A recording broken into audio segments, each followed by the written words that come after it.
Parce qu'à l'époque, avoir une caméra là, c'était un signal extrêmement envahissant chez l'autre. C'est marrant, donc il y a 12 ans, si on revient en arrière, il s'est passé deux choses. Il y a eu la sortie des Google Glass et il y a eu la sortie de l'Apple Watch. Et en fait, on peut dire que l'Apple Watch a eu beaucoup plus de succès que les Google Glass, parce qu'à l'époque, avoir une caméra là, c'était un signal extrêmement envahissant chez l'autre. Donc, si je te regarde avec une caméra, tu vas pas te comporter pareil. Et d'ailleurs, tu as des études qui le prouvent, c'est-à-dire que s'il y a une caméra dans une pièce, les personnes vont pas se comporter pareil. Et à la même époque, l'Apple Watch a bien fonctionné, puisque la montre, c'est quelque chose que tu tournes vers toi, qui reste dans ton espace.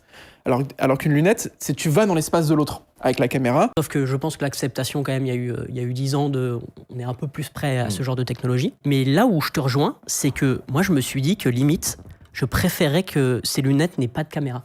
Ce que j'aime bien dans cette technologie, c'est d'avoir le petit guide d'onde, le mini-écran qui m'affiche quelques infos. Et en vrai, ça ne sera pas toute la journée, ça sera de temps en temps.